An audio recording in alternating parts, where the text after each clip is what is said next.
merenungkan firman Tuhan bertema Kedatangan Yesus Kristus ke dalam dunia. Pada hari ini episode ketiga, yaitu bukan untuk membawa damai melainkan pedang. Urapilah hamba-Mu yang akan menyampaikan renungan dan berkatilah setiap orang-orang yang akan mendengarkannya. Berikanlah kami roh hikmat, pengertian, takut akan Tuhan, konsentrasi, terfokus hanyalah kepada Tuhan Yesus Kristus, agar berkat-berkat firman Tuhan yang akan kami terima dimateraikan oleh kuasa Roh Kudus untuk bekerja berkarya nyata, bahkan melampaui akal pikiran keterbatasan kami secara manusia. Terima kasih ya Bapa, terpujilah nama-Mu, dalam nama Tuhan Yesus penebus dan juru selamat kami yang hidup dan yang kekal selamanya, kami sudah berdoa dan mengucap syukur. Haleluya, amin.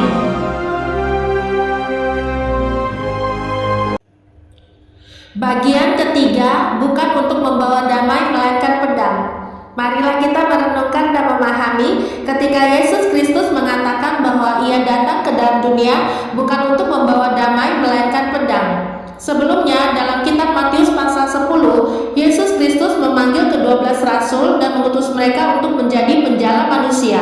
Ke-12 rasul itu adalah Simon yang disebut Petrus, Andreas, Yakobus anak Zebedeus, Yohanes, Filipus, Bartolomeus, Thomas, Matius, Yakobus anak Alfeus, Tadeus, Simon orang Selot, dan Yudas Iskariot. Di antara ke-12 rasul itu tentu kita ketahui bahwa Yudas Iskariot nantinya yang akan mengkhianati Yesus Kristus. Misi utama pengutusan ke-12 rasul kepada orang-orang Yahudi adalah untuk membawa bangsa Israel bertobat dan beriman kepada Yesus Kristus sang Mesias sejati yang dinantikan itu. Misi para rasul adalah mewartakan Injil Kristus dan memuridkan juga orang-orang yang akan mentaati firman kebenaran melalui Yesus Kristus. Lalu, mengapa pada awalnya berita Injil itu tidak diberitakan kepada orang Samaria dan bangsa lainnya? Karena orang Samaria dan bangsa lainnya masih belum mengenal Allah dan firman Allah, sebab mereka masih hidup dalam penyembahan berhala dengan banyak dewa dan dewi yang mereka sembah. Pada masa itu orang Samaria dan bangsa lainnya sangat sulit percaya dan jelas akan menolak pengajaran Yesus Kristus. Dalam kitab Matius pasal 10 ayat 5 dan 6, ke-12 murid itu diutus oleh Yesus dan Ia berpesan kepada mereka, "Janganlah kamu menyimpang ke jalan bangsa lain atau masuk ke dalam kota orang Samaria, melainkan pergilah kepada domba-domba yang hilang dari umat Israel." Para rasul perlu belajar cerdik seperti ular dan tulus seperti merpati. Cerdik seperti ular maksudnya para rasul dalam memberitakan Injil perlu kehati-hatian, dapat mengendalikan diri dalam situasi dan kondisi apapun, mempunyai kepandaian untuk menghindari bahaya atau jerat musuh berbahaya, juga kemampuan untuk bertahan hidup. Tulus seperti merpati maksudnya para rasul memberitakan Injil itu dengan hidup dalam kejujuran, ketulusan, dan kemurnian hati, tetap memperjuangkan Injil Kristus sesuai kebenaran firman. Para rasul tidak perlu takut menghadapi apapun yang merintangi mereka dalam pemberitaan Injil, sebab Allah selalu menyertai mereka, sehingga tidak perlu takut bahkan jikalau para raja dan para penguasa dunia ini mengancam atau membahayakan hidup mereka. Ingatlah bahwa Allah Israel yang disembah itu adalah Allah Maha Kuasa dan berdaulat atas seluruh ciptaan dan segala sesuatu. Sementara para raja dan para penguasa dunia tidak berdaulat dan hanya memiliki kuasa kecil sekali yang terbagi-bagi dalam dunia ini. Dalam kitab Matius pasal 10 ayat 22, "Dan kamu akan dibenci semua orang oleh karena namaku, tetapi orang yang bertahan sampai pada kesudahannya akan selamat." Dalam kitab Matius pasal 10 ayat 28, "Dan janganlah kamu takut kepada mereka yang dapat membunuh tubuh, tetapi yang tidak berkuasa membunuh jiwa. Takutlah terutama kepada Dia yang berkuasa membinasakan baik jiwa maupun tubuh di dalam neraka." Yesus Kristus memberikan rahasia berharga kepada para rasul bahwa setiap orang yang berani mengakui iman penuh kepada Yesus Kristus di hadapan manusia juga rela untuk memikul salib, menyangkal diri, dan mengikut jalan kemuliaannya dengan setia, maka Dia pun akan mengakui mereka di hadapan Allah Bapa dan para malaikatnya di sorga. Sangat jelas sekali bagi para rasul sebab sebagai murid-murid Kristus sejati memang harus diuji keimanannya yang sungguh kepada Yesus Kristus. Demikian juga semua orang percaya pada masa itu yang dididik oleh Yesus Kristus dan para rasul untuk menjadi murid-murid Kristus sejati. Sebaliknya, bagi setiap orang yang tidak percaya dan menolak Yesus Kristus di depan manusia, atau mungkin ada orang yang awalnya percaya namun akhirnya berbelok ke jalan dunia yang sesat dan sungguh menyangkal Yesus Kristus, maka dia pun tidak akan mengakui mereka di hadapan Allah Bapa dan para malaikatnya di sorga. Dalam kitab Matius pasal 10 ayat 32-33, setiap orang yang mengakui aku di depan manusia, aku juga akan mengakuinya di depan Bapakku yang di sorga. Tetapi barang siapa menyangkal aku di depan manusia, aku juga akan menyangkalnya di depan Bapakku yang di sorga. Dalam kitab Lukas pasal 12 ayat 9, tetapi barang siapa menyangkal aku di depan manusia, ia akan disangkal di depan malaikat-malaikat Allah. Dalam kitab Matius pasal 10 ayat 34-36, saat Yesus Kristus mengajarkan ke-12 rasul yang diutusnya untuk memahami perkataannya bahwa ia datang ke dalam dunia bukan untuk membawa damai melainkan pedang, maka ada 3 hal penting terkandung di dalamnya, yaitu pertama, mengapa bukan membawa damai melainkan pedang? Kalimat firman dalam Matius pasal 10 ayat 34 yang dikatakan oleh Yesus Kristus ini sangat berkaitan erat dengan Mesias. Bila kita perhatikan, tampaknya kalimat firman ini bisa saja mudah disalahartikan mengenai maksud sebenarnya, seakan Yesus Kristus itu benar-benar datang bukan untuk membawa damai, di mana lawan kata damai itu sendiri adalah pertikaian, kerusuhan, keributan yang menimbulkan ketidaktenangan dalam hidup. Kalimat firman ini mengajar kita untuk tidak beranggapan sembarangan, karena Yesus Kristus memberikan firman ini pada saat ia dan para rasul membawa berita Injil kepada orang-orang Yahudi, yaitu bangsa Israel sebagai suatu negeri, dan bukan ditujukan secara meluas ke seluruh bumi. Saat itu masih awal bagaimana Yesus Kristus dan para rasul memulai menjalankan visi dan misi Allah yang ditujukan kepada suatu negeri, yaitu bangsa Israel. Orang-orang Yahudi yaitu bangsa Israel tahu bahwa sesungguhnya mereka menanti-nantikan Mesias yang diharapkan akan menghadirkan kejayaan kerajaan Daud. Tetapi pada masa itu, di mana Yesus Kristus menyatakan dirinya, mereka justru menolaknya. Apalagi kondisinya saat itu bangsa Israel belum merdeka karena berada dalam penjajahan bangsa Romawi. Bangsa Israel mengharapkan kedatangan Mesias akan dapat menyelamatkan bangsa Israel dari penjajahan bangsa Romawi, dan mereka kemudian mengalami pemulihan menjadi bangsa Israel yang merdeka, penuh kedamaian, sejahtera, dan berkat-berkat materi melimpah. Tetapi yang terjadi sebaliknya, karena Yesus Kristus mengajarkan bahwa kedatangan Mesias itu bisa menimbulkan pemisahan di antara orang-orang Yahudi sendiri, antara mereka yang menerima dirinya sebagai Mesias ataukah mereka yang justru menolak dan tidak percaya kepadanya. Dalam kitab Lukas pasal 12 ayat 49, aku datang untuk melemparkan api ke bumi, dan betapakah aku harapkan api itu telah menyala. Jelas sekali bahwa pengharapan bangsa Israel tentang Mesias itu bertentangan dengan rencana mulia Allah yang telah mengutus Mesias kepada bangsa Israel untuk keselamatan kekal mereka. Sementara realitanya orang-orang Yahudi lebih berfokus kepada hal-hal lahiriah untuk memperoleh sejahtera dan berkat-berkat materi yang bersifat dangkal.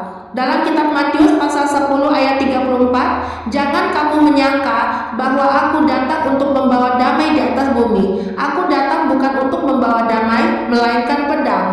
Dalam kitab Lukas pasal 12 ayat 51, kamu menyangka bahwa aku datang untuk membawa damai di atas bumi? Bukan, kataku kepadamu, bukan damai, melainkan pertentangan.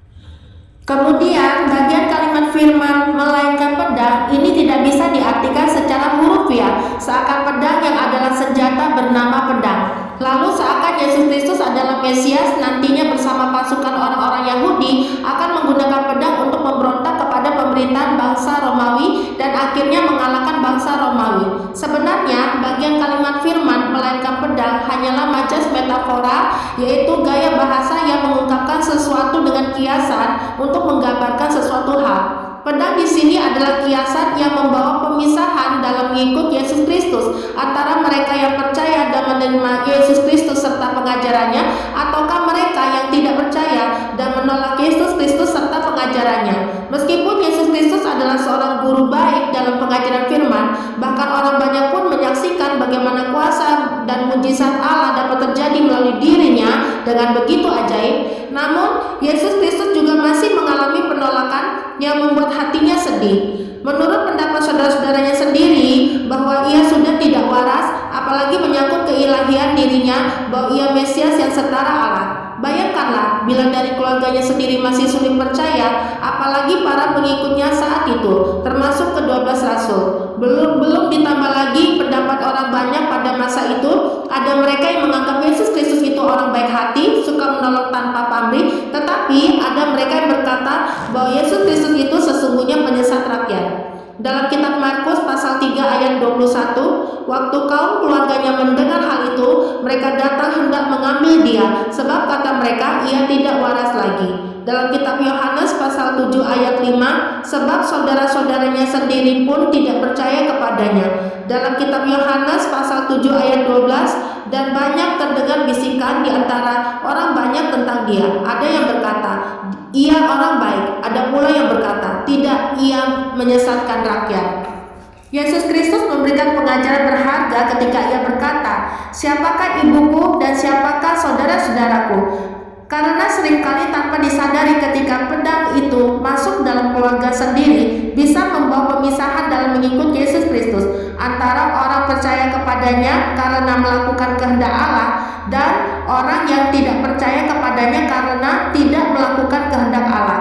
Dalam kitab Markus pasal 3 ayat 35, barang siapa melakukan kehendak Allah, dialah saudaraku laki-laki, dialah saudaraku perempuan, dialah ibuku. Bisakah kita bayangkan betapa hati Yesus Kristus bisa tergores seakan dikoyak karena baik keluarga dan orang-orang banyak masih belum percaya. Namun Yesus Kristus berkata bahwa waktunya belum tiba, tetapi bagi kamu selalu ada waktu. Hal ini ia khusus ungkapkan kepada saudara-saudaranya sendiri dan para rasul. Sungguh tidak ada rencana Allah yang gagal, sebab firman yang hidup dan kekal telah menjadi daging, yaitu manusia Yesus Kristus, yang dapat dilihat, disentuh, diraba, dan disaksikan kehadirannya di antara umat manusia. Dalam Matius pasal 10 ayat 34 ini, sebuah perjalanan misi dan visi kerajaan Allah di muka bumi ini telah dimulai oleh Yesus Kristus dan para rasulnya bagi keselamatan umat manusia, yang pertama kali ditujukan bagi orang-orang Yahudi, yaitu bangsa Israel. Sungguh luar biasa kasih Yesus Kristus bagi domba-domba yang hilang dari umat Israel. Kedua, bukankah Yesus Kristus adalah Mesias, Sang Raja Damai? Sebuah pertanyaan penting mengenai bukankah Yesus Kristus adalah Mesias, Sang Raja Damai? Benar sekali, Yesus Kristus adalah Mesias, disebut juga Sang Raja Damai, yang berasal dari sorga dan datang ke dalam dunia sebagai Raja Damai, karena hanyalah Yesus Kristus yang dapat mendamaikan kembali hubungan antara manusia dengan Allah dan juga hubungan antara sesama manusia. Begitu besar kasih karunia Allah sehingga telah mengutus Yesus Kristus, Putra Tunggal Allah, ke dalam dunia untuk menyelamatkan umatnya dari dosa mereka. Melalui penebusan dosa oleh Yesus Kristus, maka manusia menjadi dibenarkan di hadapan Allah. Dalam kitab 2 Korintus pasal 5 ayat 21, dia yang tidak mengenal dosa telah dibuatnya menjadi dosa karena kita, supaya dalam dia kita dibenarkan oleh Allah. Memang tampaknya mudah dengan mengatakan sesuai kebenaran firman bahwa Yesus Kristus adalah Sang Raja Damai. Tetapi, tahukah kita seperti apa Sang Raja Damai yang dimaksud itu? Mari kita melihat dan mempelajari bagaimana kehidupan raja-raja dalam dunia, lalu bandingkanlah dengan kehidupan Yesus Kristus yang dikatakan sebagai Sang Raja Damai itu. Perhatikanlah perbedaannya itu, pasti kita akan dibuat terkesima dan juga tersenyum penuh damai di hati. Dalam kitab Sakaria pasal 9 ayat 9, bersorak-soraklah dengan nyaring, hai putri Sion, bersorak-sorailah, hai putri Yerusalem. Lihat, rajamu datang kepadamu, ia adil dan jaya, ia lemah lembut dan mengendarai seekor keledai beban yang mudah. Perhatikanlah kalimat demi kalimat firman ini kita akan merenungkan keunikan Yesus Kristus sebagai Sang Raja Damai yang menggenapkan nubuatan melalui Nabi Zakaria, yaitu Sang Raja Damai yang datang dalam kerendahan dan kehinaan di dunia. Apakah ketika Yesus Kristus di bumi, pernahkah ia benar-benar menjalani kehidupan sebagai Raja? Sebelumnya di sorga, Yesus Kristus adalah Sang Raja Damai itu sendiri. Namun ketika ia telah datang dalam dunia, ia membawa kerajaan sorga juga hadir di dalam dunia. Yesus Kristus adalah Raja yang berbeda dari semua raja-raja di bumi, karena Yesus Kristus adalah satu-satunya Sang Raja Damai yang datang dalam kerendahan dan kehinaan di dunia. Ia tidak punya singgasana selayaknya raja, tidak punya pasukan kerajaan sama sekali, tidak punya istana raja, dan segala fasilitas lainnya selayaknya yang dimiliki oleh raja-raja di bumi. Mesias yang disebut sebagai Sang Raja Damai adalah Mesias yang menjadi Raja dalam kerendahan dan kehinaan dalam dunia. Hal ini terjadi untuk menggenapkan nubuatan para nabi dalam perjanjian lama bahwa ia akan mati di kayu salib. Sang Raja Damai ini adalah Raja yang sanggup menebus dosa umatnya dengan rela mengorbankan nyawanya menjadi tebusan bagi banyak orang. Dengan adanya penumpahan darahnya yang kudus, yaitu darah anak domba Allah, itulah berkat sorgawi tercurah membasuh tuntas dosa umatnya. Raja-raja di bumi dapat duduk tenang di singgasananya, lalu memerintah pasukannya sesuai kehendaknya untuk menjalankan perintah-perintahnya. Raja-raja di bumi bisa menolong rakyatnya supaya hidupnya sejahtera dalam kedamaian, bahkan menikmati kejayaan bersama rajanya. Tetapi raja-raja di bumi tidak dapat menyelamatkan umat manusia dari dosa mereka, sebab mereka sendiri orang-orang berdosa yang juga butuh pengampunan dosa dari Allah. Pemerintahan Sang Raja Damai itu penuh keadilan dan kejayaan. Yesus Kristus adalah Sang Raja Damai yang akan memerintah penuh keadilan dan kejayaan. Kehidupan Yesus Kristus dekat dan berbaur dengan orang banyak tanpa pandang bulu, namun ia tetap kudus adanya di antara manusia berdosa. Hal yang sangat mustahil untuk diwujudkan oleh raja-raja di bumi, yaitu suatu pemerintahan yang penuh keadilan dan kejayaan yang bukan hanya sementara saja tetapi untuk selamanya. Raja-raja di bumi tidak dapat mewujudkan yang sejati seperti itu, karena bagaimanapun mau mencapainya tetap akan terjadi konflik, kekacauan, bahkan peperangan yang dapat membunuh banyak korban jiwa. Lihatlah, Yesus Kristus adalah Sang Raja Damai yang menjalani hidupnya dengan sederhana, bahkan sampai puncak kematiannya di kayu salib. Tetapi pengorbanan sejatinya menganugerahkan kesejahteraan, kebahagiaan, dan kedamaian sejati, terutama keselamatan kekal bagi semua umat tebusannya.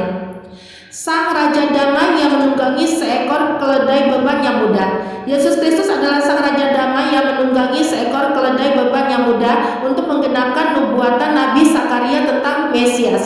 Perhatikanlah, raja-raja di bumi banyak fasilitas kendaraan kerajaan yang mereka miliki. Apalagi untuk raja-raja yang memegang kekuasaan tertinggi dalam kerajaannya, pastilah kendaraan untuk raja dibuat khusus, berkelas, dan sangat istimewa. Tetapi Yesus Kristus, Sang Raja Damai, tidaklah memiliki kendaraan yang dibuat khusus dan sangat istimewa, apalagi berkeras, selayaknya yang raja dapat nikmati.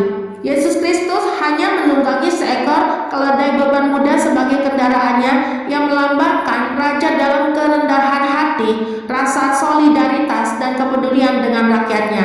Yesus Kristus adalah raja yang rela mengorbankan dirinya sebab ia telah menerima keselamatan dari Allah Bapanya, dan ia pun membawa keselamatan kekal itu kepada rakyatnya yang bergantung kepadanya. Yesus Kristus adalah raja yang mewujud nyatakan kedamaian abadi yang akan menghentikan konflik, kekerasan, dan peperangan. Semua ini akan berakhir di tangannya.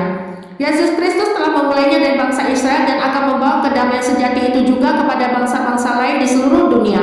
Sementara tidak ada seorang pun dari raja-raja bumi yang dapat mewujud nyatakan perdamaian sejati, karena konflik dan peperangan seakan silih berganti terus terjadi dalam dunia. Selanjutnya, marilah kita menyimak juga tentang Yesus Kristus adalah Mesias, Sang Raja Damai, yang terdapat dalam Kitab Yesaya pasal 9 ayat 5. Dalam Kitab Yesaya pasal 9 ayat 5, sebab seorang anak telah lahir untuk kita, seorang putra telah diberikan untuk kita, lambang pemerintahan ada di atas bahunya, dan namanya disebutkan orang penasihat ajaib, Allah yang perkasa, Bapa yang kekal, Raja damai. Mesias adalah penasihat ajaib yang memerintah dalam kekekalan sebagai sumber nasihat dan kebijaksanaan yang kekal. Mesias adalah Allah yang perkasa, yang memiliki kedaulatan mutlak dan kekuasaan tertinggi yang tidak terbatas dalam kekekalan. Mesias adalah Bapa yang kekal, yang selalu peduli, penyertaannya sempurna, sanggup menuntun umat manusia dalam jalan keselamatan kekal. Mesias adalah Raja damai yang memberikan pengharapan yang pasti, kekuatan serta penghiburan dari sorga, kedamaian abadi, serta memberkati hidup semua umatnya dengan melimpah, baik secara rohani juga materi, menurut kasih karunia-Nya. Dalam kitab Lukas pasal 19 ayat 38, kata mereka, "Diberkatilah Dia yang datang sebagai Raja dalam nama Tuhan, damai sejahtera di sorga dan kemuliaan di tempat yang maha tinggi." Ketiga, memprioritaskan mengasihi Yesus Kristus di atas segalanya. Dalam kitab Matius pasal 10 ayat 35-36, "Sebab aku datang untuk memisahkan orang dari ayahnya, anak perempuan dari ibunya, menantu perempuan dari ibu mertuanya, dan musuh orang ialah orang-orang seisi rumahnya." Apakah Yesus Kristus mengajarkan kebencian dalam keluarga sehingga ada permusuhan dan musuh itu adalah orang-orang seisi rumahnya? Bukankah dalam keluarga itu ada ayah, ibu, dan anak-anak, juga sanak saudara lainnya, di mana ada ikatan kasih sayang, kedekatan, saling menolong dan menguatkan? Apakah karena percaya Yesus Kristus maka akan terjadi pemisahan karena timbul permusuhan dalam keluarga sendiri? Permusuhan dalam keluarga sendiri dapat terjadi karena adanya kebencian, dan kebencian itu menurut Kamus Bahasa Indonesia adalah sangat tidak suka. Tetapi kalimat firman itu maknanya bukanlah permusuhan yang sama dengan kebencian. Kata permusuhan dalam kalimat firman yang benar adalah masalah prioritas dalam mengasihi. Karena menurut adat orang Yahudi, mengartikan permusuhan atau membenci itu sesungguhnya mengarah ke kurang mengasihi, berkaitan dengan kasih dan jelas bukan berarti sangat tidak suka. Sehingga pemisah yang Yesus Kristus maksudkan adalah agar para pengikutnya belajar memprioritaskan mengasihi Yesus Kristus melebihi mengasihi anggota keluarganya sendiri, bahkan melebihi segalanya. Dalam kitab Mika pasal 7 ayat 6, "Sebab anak laki-laki menghina ayahnya, anak perempuan bangkit melawan ibunya, menantu perempuan melawan ibu mertuanya, musuh orang ialah orang-orang seisi rumahnya." Mengapakah harus memprioritaskan mengasihi Yesus Kristus di atas segalanya? Bukankah hanya Allah yang layak menerima prioritas kasih itu dari umat manusia ciptaannya? Apakah Yesus Kristus sedang mengakui keilahiannya sebagai Allah dalam pengajarannya? Yesus Kristus menginginkan para pengikutnya lebih memprioritaskan mengasihinya daripada mengasihi bapa dan ibunya, atau daripada mengasihi anaknya laki-laki atau perempuan. Yesus Kristus adalah Allah yang berinkarnasi menjadi manusia. Dirinya bagian dari Allah itu sendiri. Ia diutus ke dalam dunia untuk menjalankan kehendak Allah Bapanya dengan ketaatan penuh. Setiap kalimat demi kalimat firman yang diajarkan Yesus Kristus bukan dari dirinya sendiri, tetapi berasal dari Allah Bapa yang telah mengutusnya. Dalam kitab Yohanes pasal 12 ayat 49, "Sebab aku berkata-kata bukan dari diriku sendiri, tetapi Bapa yang mengutus aku. Dialah yang memerintahkan aku untuk mengatakan apa yang harus aku katakan dan aku sampaikan."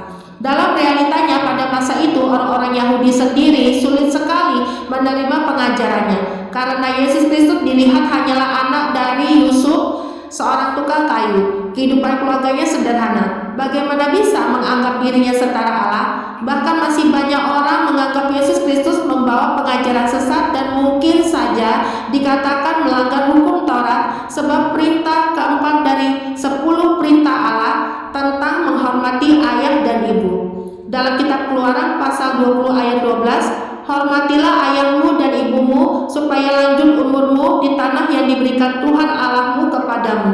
Tetapi dalam pengajaran Yesus Kristus ini sekali lagi bukan mengarah ke kebencian terhadap anggota keluarga sendiri, apalagi orang tua yang memang harus dikasihi dikasihi. Yang benar adalah masalah memprioritaskan dalam mengasihi. Ia mau agar para pengikutnya menyangkal diri, memikul salib, dan mengikut Yesus Kristus dengan sungguh-sungguh. Para pengikut Yesus Kristus yang sejati mau rela membayar harga, baik secara materi, tenaga, pikiran, waktu, bahkan sampai rela mengorbankan jiwa raganya demi berita Injil Kristus, terus maju dan demi keselamatan banyak orang lainnya menurut kasih karunia Allah.